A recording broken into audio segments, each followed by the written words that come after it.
যুদ্ধবিরতি লঙ্ঘন করে গাজায় ভয়াবহ ইসরায়েলি বিমান হামলা, নিহত অন্তত 230, প্রতিনিয়ত বাড়ছে মৃত্যুর সংখ্যা। কুষ্টিয়ায় লাগামহীন চালের বাজার রেকর্ড, 85 টাকায় বিক্রি হচ্ছে সরু চাল। মিল মালিকদের সিন্ডিকেটকে দুষছেন ভোক্তারা, সরকারের হস্তক্ষেপ দাবি। বাংলাদেশে ধর্মীয় সংখ্যালঘুদের নির্যাতন নিয়ে মার্কিন গোয়েন্দা প্রধান তুলসী গ্যাবার্ডের অভিযোগ ভিত্তিহীন, বিবৃতি অন্তর্বর্তী সরকারের। ডিসেম্বরের মধ্যে সামর্থ্য অনুযায়ী সংস্কার করবে অন্তর্বর্তী সরকার। জুলাই আন্দোলনে পাওয়ার সুযোগ কাজে লাগানোর আহ্বান প্রধান উপদেষ্টার। আজ উদ্বোধন হতে যাচ্ছে দেশের দীর্ঘ ও আধুনিক যমুনা রেল সেতু, সহজ হবে ঢাকার সাথে উত্তর ও দক্ষিণবঙ্গের রেল যোগাযোগ। ঈদ ঘিরে সৈয়দপুর রেলওয়ে কারখানায় চলছে 120টি কোচ মেরামতের কাজ, স্বস্তিদায়ক হবে এবারের ঈদযাত্রা, প্রত্যাশা রেল কর্তৃপক্ষের। এবং রাজশাহী নগরীর বাতাসে উঠছে নির্ধারিত মাত্রার দ্বিগুণ ধুলাবালি, নির্মল বায়ু ও ক্লিন সিটির তকমা হারানোর ঝুঁকিতে পড়েছে নগরীটি।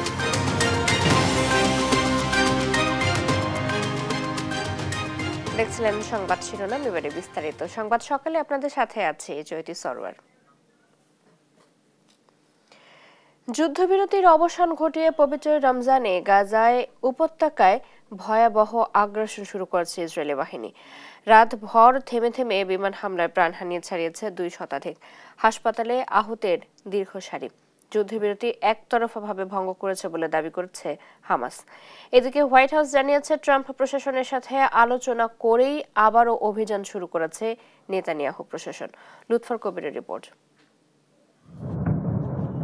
পবিত্র মাহে রমজানে যুদ্ধবিরতি ভঙ্গ করে অবরুদ্ধ গাজা উপত্যকায় এভাবেই ভয়াবহ হামলা শুরু করেছে ইসরায়েলি বাহিনী। মঙ্গলবার রাতভর থেমে থেমে শোনা যায় শক্তিশালী বোমার বিস্ফোরণ।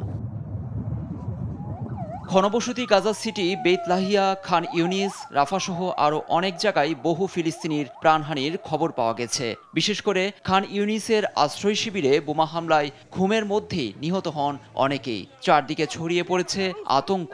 আহত ও স্বজনদের আর্তনাদে ভারী হয়ে উঠেছে খান ইউনিসের হাসপাতাল। ইসরায়েলের হামলায় একই পরিবারের সবাই শহীদ হয়েছেন। আমাদের বাড়ির পাশেই ওই পরিবারের বাড়িটি ছিল। আশপাশের অনেক বাড়ির ধ্বংসস্তূপে উদ্ধার তৎপরতা চলছে। দক্ষিণ গাজায় ট্যাঙ্ক থেকে শেল ছুড়ে আইডিএফ। গত 19 জানুয়ারিতে শুরু হওয়া উপত্যকায় যুদ্ধবিরতি একতরফাভাবে ভঙ্গ করেছে ইসরায়েল, এমন অভিযোগ এনে বিবৃতি দিয়েছে ফিলিস্তিনের স্বাধীনতাকামী সংগঠন হামাস। অন্যদিকে ইসরায়েলি প্রধানমন্ত্রী নেতানিয়াহুর কার্যালয় জানায়, যুক্তরাষ্ট্রের প্রস্তাবিত প্রথম দফার যুদ্ধবিরতির সময় বাড়ানোর বিষয়টি হামাস প্রত্যাখ্যান করায় আবারও সর্বশক্তি দিয়ে সামরিক অভিযানে নেমেছে তারা।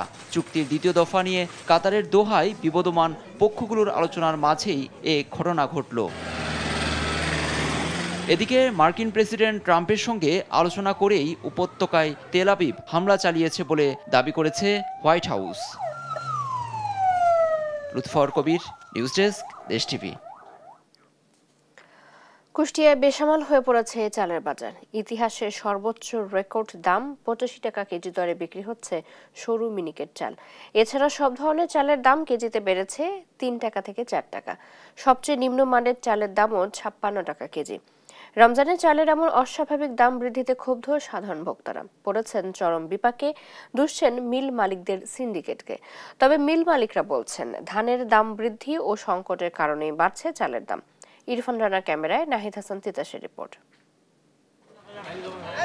আবারও অস্থিরতা দেখা দিয়েছে চালের বাজারে। দেশের অন্যতম সরু চালের মোকাম কুষ্টিয়ার খাজানগরে বেড়েছে সব ধরনের চালের দাম, যার প্রভাব পড়েছে খুচরা বাজারে। সপ্তাহ ব্যবধানে 1 লাফে 5 টাকা বেড়ে ইতিহাসের সর্বোচ্চ রেকর্ড দাম 85 টাকা কেজি দরে বিক্রি হচ্ছে সরু মিনিকেট চাল। কেজিতে 3 থেকে 4 টাকা বেড়েছে কাজললতা ও মোটা আটাশ চালের দামও। বাজারে সবচেয়ে নিম্নমানের চালও বিক্রি হচ্ছে 56 টাকা কেজি দরে। মিনিকেট চাল হঠাৎ করেই কেজিতে 4 থেকে 5 টাকা বাড়ি গেছে এই 1 সপ্তাহের ব্যবধানে। মিনিকেট ধান মিল মালিকরা বলছেন যে কোনো রকমের ধান পাওয়া যাচ্ছে না, এই কারণে চালের দাম বেড়ে গেছে। এদিকে চালের এমন অস্বাভাবিক দাম বৃদ্ধিতে ক্ষুব্ধ সাধারণ ভোক্তারা পড়েছেন চরম বিপাকে। দুষছেন মিল মালিকদের সিন্ডিকেট সহ প্রশাসনের নজরদারির অভাবকে। নজরদারির অভাব আছে বলেই তো এভাবে বাজারে যেটা সেটা তাই হইতেছে। আর যেখানে হচ্ছে সামান্য কিছু হচ্ছে, নজরদারি হলো সামান্য কিছু হচ্ছে দেখে মিডিয়াতে প্রচার করার পরে আর থাকছে না, 1-1 মিনিটের জন্য কৈরিতে চলে যাচ্ছে। তবে মিল মালিকরা বলছেন অস্বাভাবিকভাবে বেড়েছে ধানের দাম, রয়েছে বাজারে ধানের সংকটও, যে কারণেই চালের দাম বাড়াতে বাধ্য হচ্ছেন তারা। ধানের দাম হলো অত্যাধিক বেশি, 2000 টাকা মন ধান আইনা চাউল বানাইয়া বর্তমানে 3000 টাকা মন ভরে যায়। আর প্রশাসন বলছে চালের বাজার নিয়ন্ত্রণে নিয়মিতই মনিটরিং অব্যাহত রেখেছেন তারা। কেউ সিন্ডিকেটের মাধ্যমে চালের দাম বাড়ালে নেবেন ব্যবস্থা। চালের বাজারকে যেন স্থিতিশীল রাখা যায় সেজন্য আমাদের জেলা প্রশাসনের পক্ষ থেকে নিয়মিত মনিটরিং চলছে। বৃদ্ধির জন্য যদি অন্য কোনো থাকে, সিন্ডিকেট থাকে, সেক্ষেত্রে আমরা এটা অ্যাড্রেস করতে পারবো বা এটা ব্যবস্থা নিতে পারবো। কারণে অকারণে মিল মালিকদের চালের দাম বৃদ্ধির এই প্রবণতা দ্রুত বন্ধ করা না গেলে চরম সংকটের মুখে পড়বে সাধারণ ভোক্তারা। তাই দ্রুত সময়ের মধ্যে প্রশাসনের কঠোর নজরদারির মাধ্যমে চালের বাজার নিয়ন্ত্রণের দাবি জানাচ্ছেন তারা। নাহিদ হাসান তিতাস, দেশ টিভি। বাংলাদেশে ধর্মীয় সংখ্যালঘুদের নির্যাতন ও হত্যা এবং দেশে ইসলামী সন্ত্রাসীদের হুমকি নিয়ে মার্কিন গোয়েন্দা প্রধান তুলসী গ্যাবার্ডের অভিযোগ বিভ্রান্তিকর ও ভিত্তিহীন বলে প্রতিক্রিয়া জানিয়েছে অন্তর্বর্তী সরকারের প্রেস উইং। সোমবার মধ্যরাতে প্রধান উপদেষ্টা প্রেস সচিব শফিকুল আলম এক বিবৃতিতে সরকারের প্রতিক্রিয়া জানান।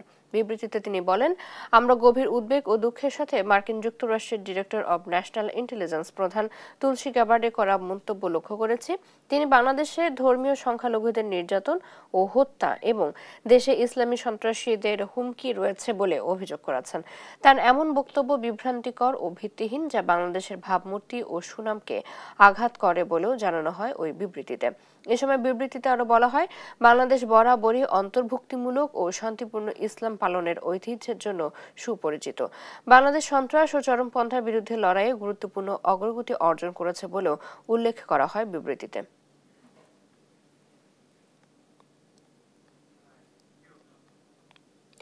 অন্তর্বর্তী সরকারের হাতে অল্প সময় উল্লেখ করে ডিসেম্বরের মধ্যে যতটুকু সম্ভব সংস্কার শেষ করা হবে বলে জানিয়েছেন প্রধান উপদেষ্টা ডক্টর মোহাম্মদ ইউনূস। নতুন বাংলাদেশ গড়তে পুলিশকে বন্ধু ও আশ্রয়দাতা হতে হবে উল্লেখ করে তিনি বলেন, যে কোনো ধরনের গোলযোগ, অপচেষ্টা সতর্কতার সাথে মোকাবিলা করতে হবে। জুলাই আন্দোলনে পাওয়া দেশ গড়ার সুযোগ হেলায় না হারানোর আহ্বানও জানান প্রধান উপদেষ্টা। আরও জানাচ্ছেন সাইফুল রিপন। দেশের আইন শৃঙ্খলার উদ্বেগজনক পরিস্থিতির প্রেক্ষিতে সোমবার তেজগাঁও কার্যালয়ে পুলিশের 127 জন বিভিন্ন পর্যায়ের কর্মকর্তার সঙ্গে বৈঠকে বসেন অন্তর্বর্তী সরকারের প্রধান উপদেষ্টা ডক্টর মোহাম্মদ ইউনূস। জুলাই অভ্যুত্থানে দেশ গড়ার যে নতুন সুযোগ এসেছে তা কাজে লাগিয়ে বিগত দিনের বদনাম ঘোচাতে পুলিশকে আইনের শাসন ও শৃঙ্খলা প্রতিষ্ঠার নির্দেশনা দেন প্রধান উপদেষ্টা। পুলিশ বাহিনীরও মুশকিল হলো ওই অন্ধকার যুগের তারা অ্যাক্টিভ পার্টিসিপেন্ট ছিল, নিজের ইচ্ছায় না, সরকারি কাজ করতে হয়, কাজে কাজ করেছে, আমরা কাজ করছি, আমাদের হুকুম পেয়েছে, করেছে, করতে করতে আমরা ওরকম চিন্তাতে পড়ে গেছি। কাজে নতুন বাংলাদেশ সৃষ্টি করার জন্য তোমাদেরকে ওই চিন্তার থেকে বেরিয়ে আসতে হবে যে না, আমরা নতুন বাংলাদেশ সৃষ্টি করবো। তো পুলিশ হলো সে আশ্রয়দাতা, যে আমি আইনের আশ্রয় নিয়ে আসছি, আইন আপনাকে সুরক্ষা দেবে। ডিসেম্বরে নির্বাচন হলে খুব বেশি সময় নেই বলে জানান ডক্টর মোহাম্মদ ইউনূস। বলেন, পরবর্তী নির্বাচিত সরকার যাতে আইন মেনে চলে, এজন্য সংস্কার কাজে কারো চাপে নতি স্বীকার করা যাবে না। আমরা বলছি ডিসেম্বরে নির্বাচন হবে, কাজে এর মধ্যে যা আমরা করতে চাই, যা আমাদের সামর্থ্য আছে, এগুলো করে ফেলা, যত সংস্কার করার দরকার আছে আমি করে ফেলি। যেহেতু নির্বাচন আসছে, নানা রকমের সমস্যা হবে, নানা রকম চাপ আসবে, আমাদের সেখানে শক্ত থাকতে হবে, আইনের ভেতরে থাকতে হবে, যাতে করে যে সরকার নির্বাচিত হয়ে আসবে সে সরকার আইনের সরকার যেন হয়। আইনের মারফতে যে এসছে, যে আইন ভেঙে এসছে, সে সরকার কোনোদিন আইন রাখতে পারবে না।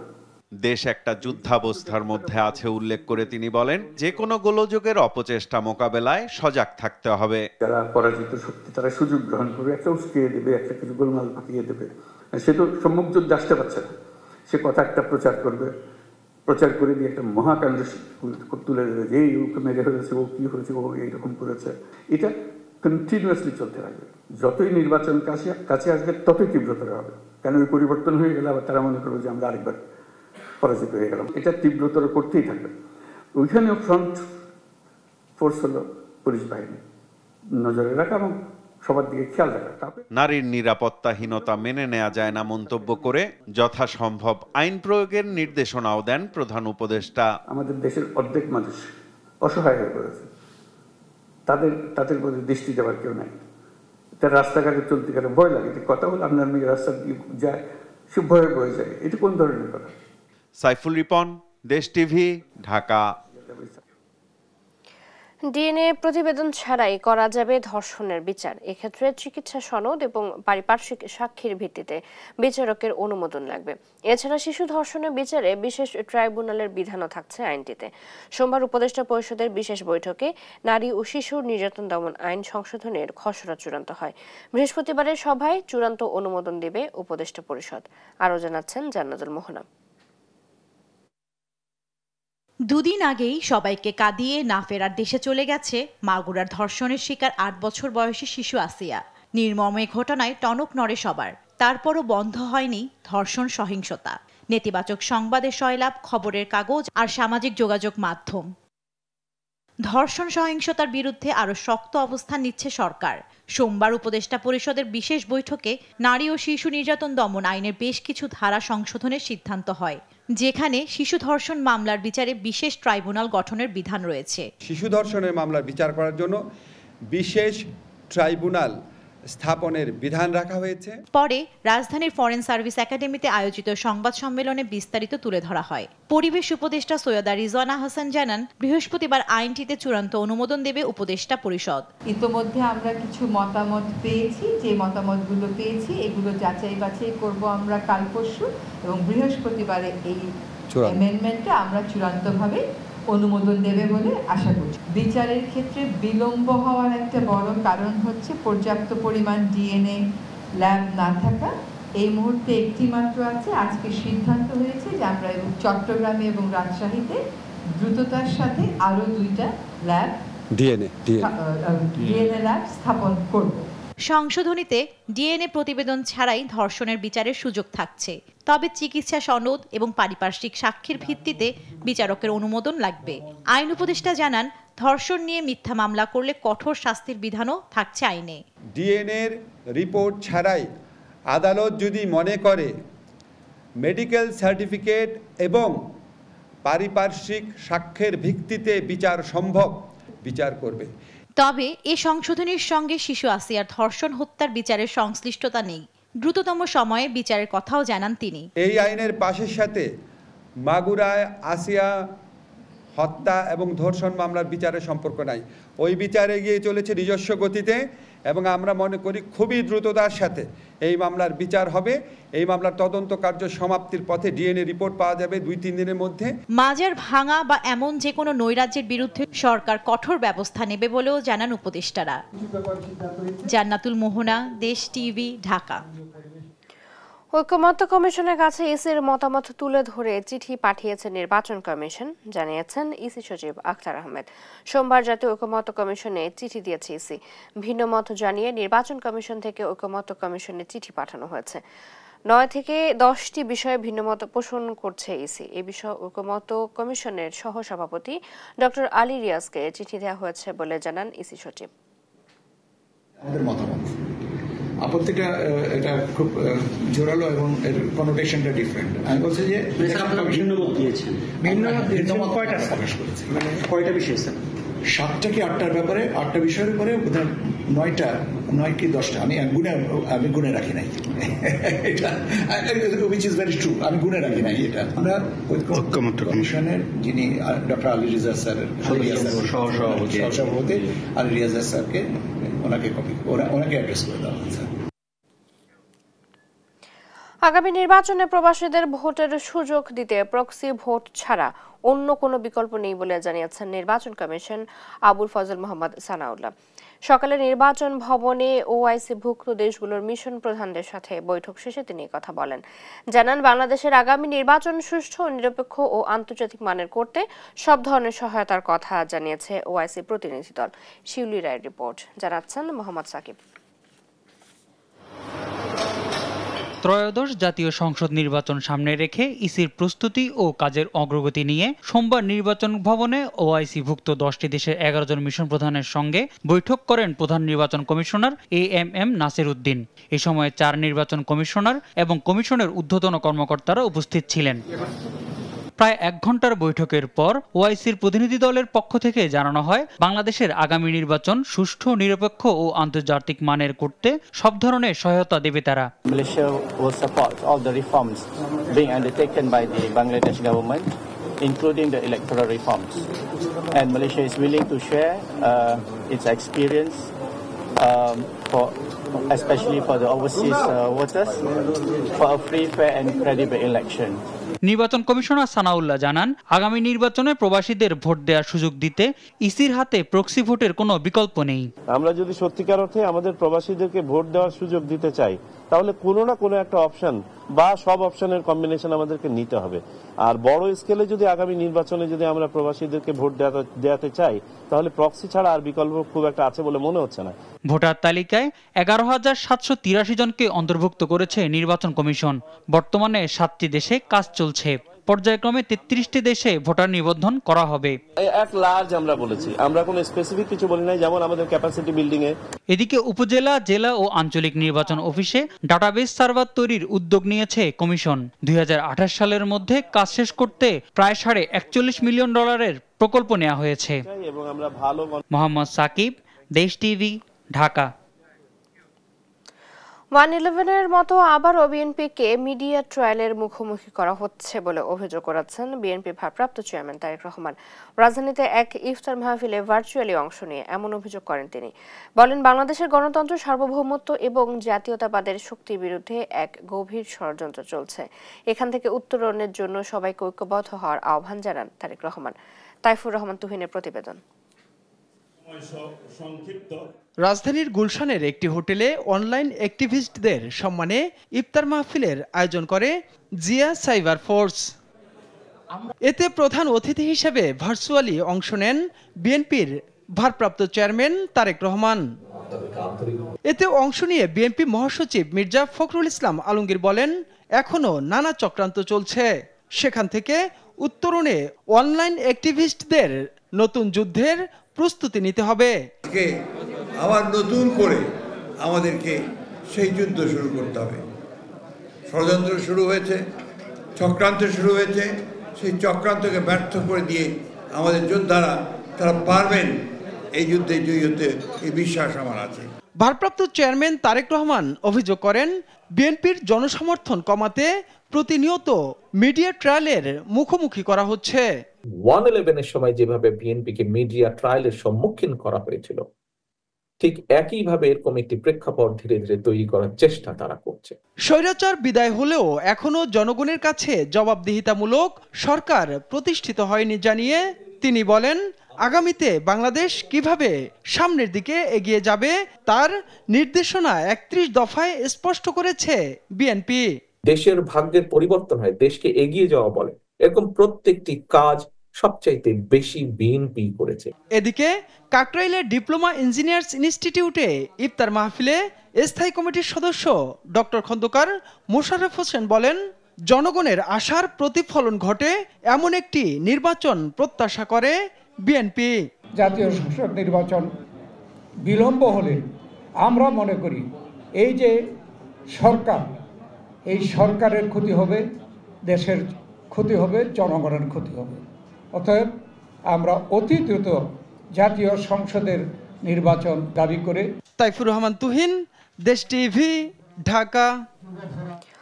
গণ অভ্যুত্থানের হামলায় জড়িত ঢাকা বিশ্ববিদ্যালয়ের 128 শিক্ষার্থী ও চট্টগ্রাম প্রকৌশল বিশ্ববিদ্যালয়ের 19 শিক্ষার্থীকে সাময়িক বহিষ্কার করা হয়েছে। ছাত্র জনতার গণ অভ্যুত্থানে 15 জুলাই থেকে 5 আগস্ট পর্যন্ত আন্দোলনকারীদের উপর হামলায় জড়িত ঢাবির 128 জন শিক্ষার্থীকে সাময়িক বহিষ্কারের সিদ্ধান্ত নিয়েছে সিন্ডিকেট। জানান সত্য অনুসন্ধান কমিটির প্রতিবেদনের আলোকে এই সিদ্ধান্ত নেওয়া হয়। বহিষ্কৃত শিক্ষার্থীরা নিষিদ্ধ সংগঠন ছাত্রলীগের নেতাকর্মী বলে জানা গেছে।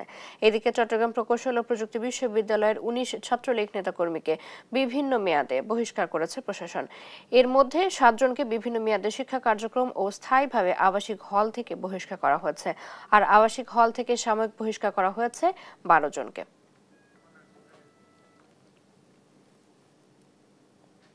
আজ উদ্বোধন হতে যাচ্ছে দেশের দীর্ঘতম যমুনা রেল সেতু। সহজ হবে ঢাকার সাথে উত্তর ও দক্ষিণবঙ্গের রেল চলাচল।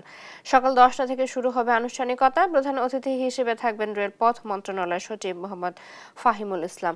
কর্মসূচির মধ্যে পূর্ব ইব্রাহিমবাদ স্টেশন থেকে বেলা 11:20 সিরাজগঞ্জ পশ্চিম প্রান্তে সায়দাবাদ রেল স্টেশন পর্যন্ত উদ্বোধনী ট্রেনে সেতু পার হওয়ার কথা রয়েছে সংশ্লিষ্টদের। পরে সায়দাবাদ স্টেশনে সংবাদ সম্মেলন করে ফেরা হবে পূর্ব প্রান্তে। জাপান বাংলাদেশের যৌথ উদ্যোগে দেশের সবচেয়ে দীর্ঘ ও আধুনিক রেল সেতু এটি। নির্মাণে ব্যয় হয়েছে 16,800 কোটি টাকা। পিলার রয়েছে 50টি আর স্প্যান 49টি। সেতুটি মাথা উঁচু করে জানান দিচ্ছে বাংলাদেশের সম্ভাবনাময় অগ্রযাত্রার কথা।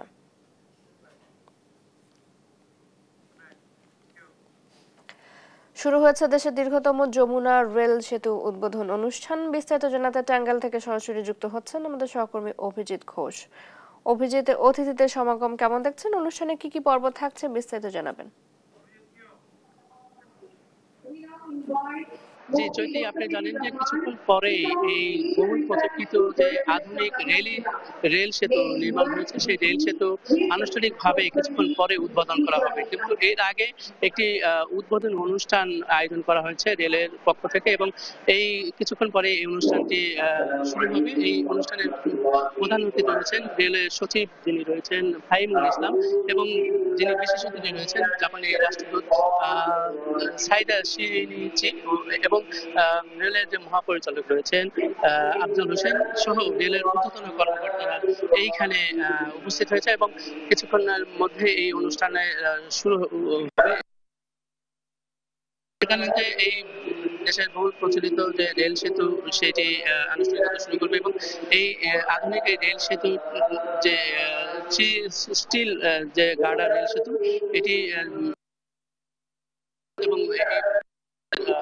প্রধান বড় রেল সেতু, এবং এই রেল সেতু উদ্বোধনকে কেন্দ্র করে ইতিমধ্যে এই উত্তরাঞ্চলের এবং যে রেল সংশ্লিষ্ট রয়েছেন তাদের মধ্যে একটি উচ্ছ্বাস কাজ করছে, এবং সকাল থেকে আমরা দেখতে পেয়েছি যারা স্থানীয় রয়েছেন পাশাপাশি রেলের যাত্রীরা আছেন তারা তাদের অনুভূতি ব্যক্ত করেছেন। তারা বলছেন যে এই যে রেল সেতু এটি চালু হওয়ার পরে যে উত্তরাঞ্চলে যে কৃষি খাত সহ যে অর্থনৈতিক উন্নতি সেটি সাধিত হবে, এবং এর পাশাপাশি জানেন যে এই রেল সেতুকে কেন্দ্র করে যে এখন বর্তমানে যে রেল সেতু দিয়ে 38টি ট্রেন চলাচল করলো, এটি পরবর্তীতে 88টি যে ট্রেন এটি চলাচল করতে পারবে, এবং পাশাপাশি এই রেল সেতু দিয়ে যে মানুষের যে প্রত্যাশা সেটি উত্তরাঞ্চলে যে অর্থনৈতিক অবস্থা ঘটবে এমনটি প্রত্যাশা করছেন। পাশাপাশি রেলের কর্তৃপক্ষ যারা রয়েছেন তারা বলছেন যে এই রেল সেতু দিয়ে যে ভোগান্তি সেটি লাঘব হবে। এইখানে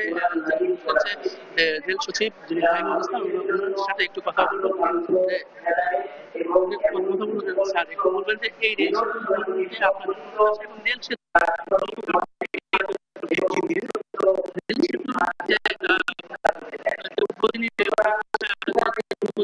এবং এই বিষয়টা একটু আপনারা জানেন যে আমাদের পূর্ব এবং পশ্চিম বাংলাদেশের এবং উত্তর দক্ষিণ বঙ্গ এই দুটোর মধ্যে সংযোগের জন্য একটি যমুনা নদীর উপরে একটি ডেডিকেটেড রেল ব্রিজের একটি প্রয়োজনীয়তা ছিল। আমাদের ইতোপূর্বে যেই যমুনা বহুমুখী সেতুতে যে রেল লাইনটি ছিল সেটি দিয়ে আসলে ওটা রেল লাইনের জন্য করা হয়নি, ওটা যুক্ত করা হয়েছিল। এই জন্য ওখানে 20 মিনিটে এই অল্প দূরত্ব পার হতে হতো। তবে আজকে ডেডিকেটেড এই রেল ব্রিজটি উদ্বোধনের সাথে সাথে এই আমাদের ঢাকা থেকে উত্তরবঙ্গের যে রেলে যাওয়া আসা এটা একটা নতুন মাত্রা পেল। আমাদের এই আগের ব্রিজটিতে আমাদের কন্টেইনার ট্রেন, ফ্রেট ট্রেন থেকে শুরু করে ভারী ওয়াগন সেগুলো কিন্তু আমরা বহন করতে পারতাম না। শুধুমাত্র প্যাসেঞ্জার ট্রেন আমরা কোনোভাবে আমরা যাতায়াত করতে পারতো। কাজেই এই প্রতিবন্ধকতাটি আজকে থেকে দূর হয়ে গেল। কাজে এটি আমাদের শুধু যোগাযোগের ক্ষেত্রে না, অর্থনৈতিক দিক থেকে এবং বিশেষ করে আঞ্চলিক রেল নেটওয়ার্কের ক্ষেত্রেও এটি অনেক গুরুত্বপূর্ণ অবদান রাখবে বলে মনে করি। থ্যাংক ইউ আপনাকে। জি, তিনি বলছিলেন যে অর্থনৈতিক অঞ্চলের যে বিষয়টি, যে নেপাল এবং ভুটানের যে আঞ্চলিক যে রেলপথ বা যে যোগাযোগ ব্যবস্থা সেটি দ্রুতই এটি নিশ্চিত। এই ছিল সর্বশেষ স্মৃতি। অভিজিৎ, ধন্যবাদ আপনাকে। যমুনা রেল সেতু উদ্বোধনের খবর জানাচ্ছিলেন আমাদের সহকর্মী অভিজিৎ ঘোষ। ঈদের যাত্রীদের চাপ সামলাতে 120টি কোচ মেরামত করা হচ্ছে বৃহত্তর সৈয়দপুর রেলওয়ে কারখানায়, যেগুলোর মধ্যে রয়েছে 90টি ব্রডগেজ ও 30টি মিটার গেজ। এতে যাত্রী ভোগান্তি লাঘব হবে বলে প্রত্যাশা রেলওয়ে কর্তৃপক্ষের। সহকর্মী আমিরুল হকের রিপোর্ট, জানাচ্ছেন নুসরাত শোভা। ঘনিয়ে এসেছে ঈদ, পরিবার পরিজন নিয়ে ঈদ করতে ঘরে ফিরবেন মানুষ। যাত্রীদের এই চাপ সামলাতে এবার রেকর্ড সংখ্যক ট্রেনের কোচ মেরামত করা হচ্ছে নীলফামারীর সৈয়দপুর রেলওয়ে কারখানায়। এবারের ঈদযাত্রায় 120টি কোচ সংযুক্ত করতে যাচ্ছে কারখানাটি, যেগুলোর মধ্যে রয়েছে 90টি ব্রডগেজ ও 30টি মিটার গেজ কোচ। প্রয়োজনের মাত্র 30% জনবল, বাজেট স্বল্পতা, উপকরণের ঘাটতি সহ নানান সমস্যা নিয়েই চলছে কোচ মেরামতের কাজ। এতে ব্যস্ত সময় পার করছেন শ্রমিকরা। কোচ মেরামতে 70 দিনের লক্ষ্যমাত্রা নির্ধারণ করেছে রেলওয়ে কর্তৃপক্ষ। এরই মধ্যে মেরামত করা হয়েছে 103টি কোচ। নির্দিষ্ট সময়ের আগে বাকি কোচগুলো মেরামত করে রেলবহরে যোগ করা যাবে বলে আশাবাদী রেলওয়ে কর্তৃপক্ষ। কাজের চাপ প্রচুর রয়েছে, যেহেতু ঈদ উপলক্ষে সকলে নারীর টানে বাড়ি ফিরবে, সকলকে আর কি স্বাচ্ছন্দ্যবোধ একটি যাত্রা উপহার দেওয়ার জন্য নিরলসভাবে পরিশ্রম করে যাচ্ছি। হলিডে, অতিরিক্ত সময় এবং অতিরিক্ত পরিশ্রমের মাধ্যমে আমরা আউটটার্নকে অব্যাহত রাখার চেষ্টা করছি। লেকে বলে সংকট থাকা সত্ত্বেও আমাদের প্রচুর পরিমাণ আউটটার্নের স্বার্থে আমরা যা যা করা দরকার আমরা তাই করছি। সৈয়দপুর রেলওয়ে কারখানা ও নেপথ্যে কাজ করে থাকি। এবছরে আমাদের ঈদের লক্ষ্যমাত্রা রয়েছে 120টি কোচ। ইতিমধ্যে প্রায় 90টির মতো কোচ আউটটার্ন দেওয়া সম্ভবপর হয়েছে। অবশিষ্ট 30টি কোচ নির্ধারিত আমাদের যে সময় বা লক্ষ্যমাত্রা তার মধ্যে আমরা আউটটার্ন দিতে পারবো বলে আশা করছি। এই কোচগুলো রেলবহরে যুক্ত হলে ঈদ যাত্রায় স্বস্তি ফিরবে বলে প্রত্যাশা সবার। নিউজ ডেস্ক, দেশ টিভি। নির্মল বায়ু ও ক্লিন সিটির তকমা হারানোর ঝুঁকিতে আছে রাজশাহী শহর। নগরের বিভিন্ন পয়েন্টে নমুনা পরীক্ষা করে বাতাসে নির্ধারিত মাত্রার চেয়ে দ্বিগুণ ধূলিকণা পাওয়া গেছে। বিশেষজ্ঞরা বলছেন এই পরিস্থিতি মানব স্বাস্থ্যের জন্য চরম হুমকি স্বরূপ। কাজী শাহিদের প্রতিবেদন। রাজশাহী সিটি কর্পোরেশন এলাকায় সড়কের ছাতিম গাছের ফুলের গন্ধে বিভোর ছিল নগরবাসী। সেই ছাতিম, কাঠগোলাপ ও রঙ্গন গাছের পাতায় এখন ধুলার স্তর জমেছে। শুষ্ক মৌসুমে গাছের পাশাপাশি নগরীর বিভিন্ন সড়কের একই অবস্থা। সড়ক সংস্কার, রেলের ওভারপাস নির্মাণ সহ বিভিন্ন উন্নয়ন প্রকল্পের কাজের সঙ্গে পাল্লা দিয়ে বাড়ছে ধুলা, যার প্রভাব পড়ছে পথচারী, জনগণ ও রাস্তার পাশের দোকানপাটের কেনাবেচায়। এখানে যেগুলো দোকান আমাদের আছে সেই দোকানগুলো আমাদের বিক্রি অর্ধেকে নেমে এসেছে। মানে যারা ক্রেতা তারা আর এখান থেকে মালামাল নিতে আসছে না, অন্য কোনো জায়গায় যাচ্ছে যেখানে ধুলা কম। ধুলার কারণে সমস্যা অনেক, যেরকম দোকান পাশে গেলে নষ্ট হয়ে যায়, কাস্টমার এখানে আসতে চায়, তারপর আমাদের শ্বাসকষ্টের আমাদের কষ্ট হচ্ছে। বিশেষজ্ঞ ও পরিবেশবিদরা বলছেন বাতাসে PM 2.5 ও 10 এর সহনশীল মাত্রা সর্বোচ্চ যথাক্রমে 65 ও 150 মাইক্রোগ্রাম পার মিটার কিউব। সেখানে নগরীতে পাওয়া যাচ্ছে দ্বিগুণের বেশি। PM 2.5 বাতাসে 65 মাইক্রোগ্রাম পার মিটার কিউব থাকার কথা, এবং PM 10 যেটা সেটা 150 মাইক্রোগ্রাম পার মিটার কিউব থাকার কথা। কিন্তু এটা তিক্ত হলেও সত্য যে গত কয়েক বছরে আমরা দেখেছি যে এটার পরিমাণ মাত্রাতিরিক্ত। সাম্প্রতিক সময়ে যে ফ্লাইওভার সহ যে মেগা প্রকল্পগুলি রাজশাহী শহরে নেওয়া হয়েছে, যার কারণে এই কাজগুলি চলমান অবস্থায় রয়েছে এবং ধূলিকণের মাত্রা কিছুটা বেড়েছে। নগর উন্নয়ন, পদ্মার বালু, ইটভাটার ধোঁয়া বায়ু দূষণে দায়ী বলছে পরিবেশ অধিদপ্তর। সামগ্রিক পরিস্থিতিতে আমার দেখা যায় যে AQI, এয়ার কোয়ালিটি ইন্ডেক্স, যেটাকে বলি আমরা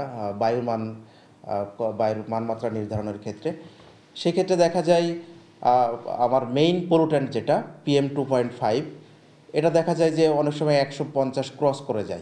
2016 সালের এক গবেষণায় নির্মল বায়ুর নগরী হিসেবে পরিচিতি পায় রাজশাহী। সেই তকমা হারানোর শঙ্কায় এখন নগরবাসী। কাজী শাহেদ, দেশ টিভি, রাজশাহী।